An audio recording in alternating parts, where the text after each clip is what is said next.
Welcome back. My name is Isaac. I grow here in Zone 8B, and today we will be starting pumpkins. Now, why pumpkins, you ask? Well, for starters, I struggle badly with pumpkins, mostly because we have issues with slugs.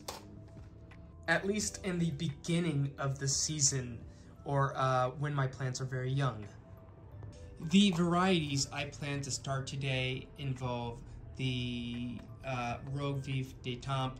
This one's actually difficult to pronounce, so excuse me for making any mistakes. We have the Goi Koi, Butternut Orange Squash, Green Striped Cushaw, Porcelain Doll, Winter Luxury Pumpkin. If we have any seeds left, we will, it feels like I have maybe 1 or 2 seeds in here. We'll start the Red Warty Thing Pumpkin. Mesquite de Maroc. Okay, that's another hard to pronounce one. This one I'm not even gonna try and pronounce, but this is a peanut warty type of pumpkin. Last but not least, we have the Mesquite de Provence. As for the equipment I will be using to plant these guys up into, it is these little containers that I got from Bootstrap Farmers. Now, they do have really great quality plastic. These have lasted me over a year now, and we'll see how long they last me in the coming years. These guys have their own little setup to where there's these little slots here, or holding sections, to make sure they stay in place. And it's not gonna like move and jiggle around if it gets kind of bumped or whatever, so they kind of stay up and right. And at the bottom of it, if you can see this, there's a tray or a catch pan for like water, so it's a basin for water, which will help feed into these containers. Also, I can remove this from this basin here if I want to put it outside and just leave it out there exactly like this. So using a seed starting mix, I will fill these guys up. And if you can't tell, this is a very fluffy mix. I actually added a few materials into the mix. This is originally seed starting mix, but I added in a ton of this perlite to kind of make it a lot more free draining and whatnot.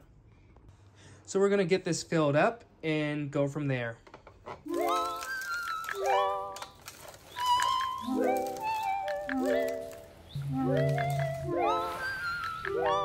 Now that we've gotten it filled up, let's take a look and see what we've done here.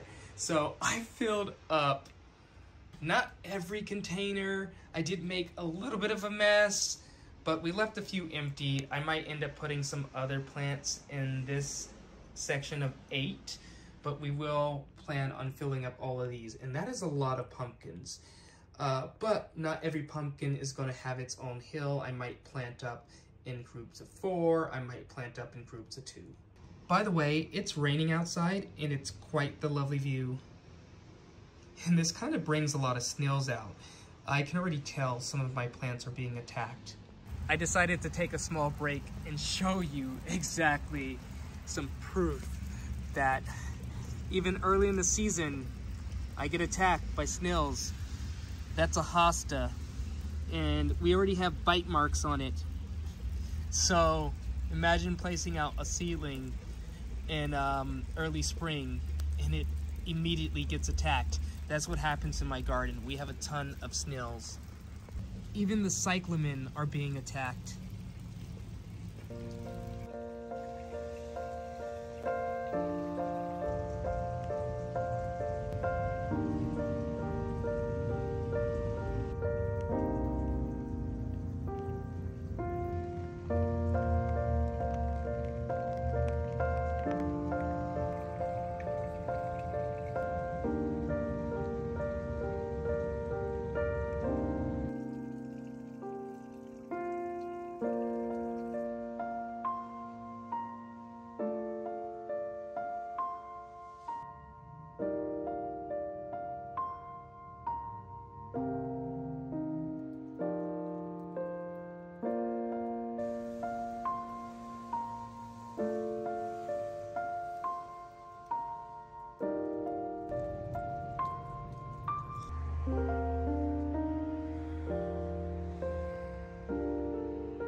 So the sun just came out of nowhere, and now we moved our project to the outdoors.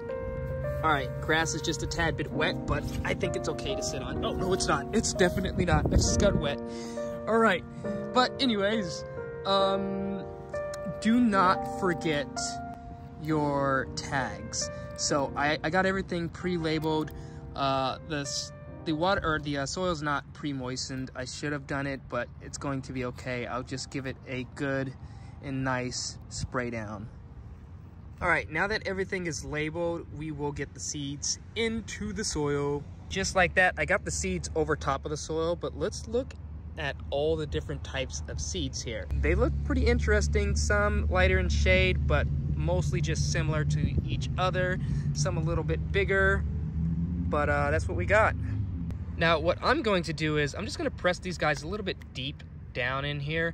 By the way, I put 2 seeds per container with the exception of the red warty thing right in front because I just didn't have enough seeds.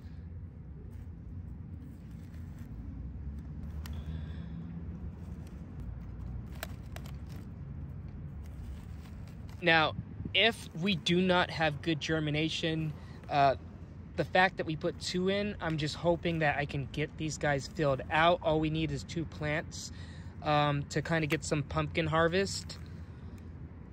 If you are wondering whether the pumpkins are going to get root bound, I have a plan for that as well. This is exactly why I'm starting them early. I wanted to get bigger size, and even if the roots get pretty massive in here, we have bigger containers to put them in. So other than that, I picked up these containers from Bootstrap Farmers as well, and I can fit about 8 of the big blue containers there inside here.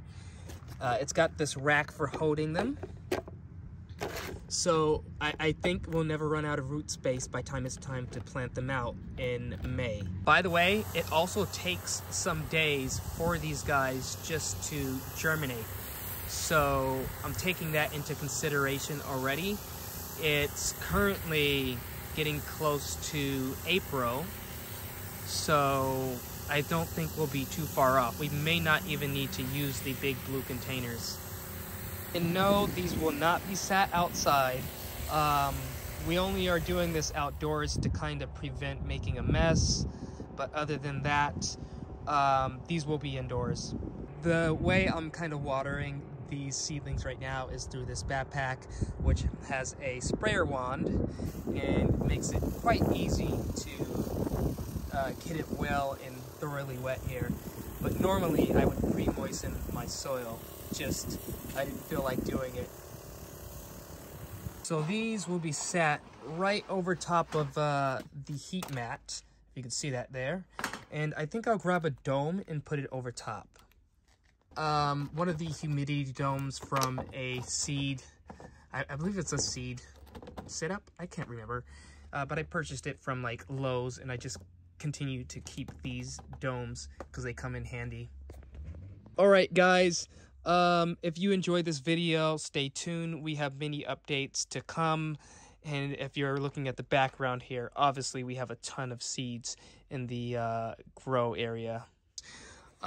You might think that it's also kind of root bound or something, but we have these ear pruning cells, so they have slits in them to prevent them from becoming root bound. All right, I hope you guys enjoyed this video, and I will see you next time. Peace.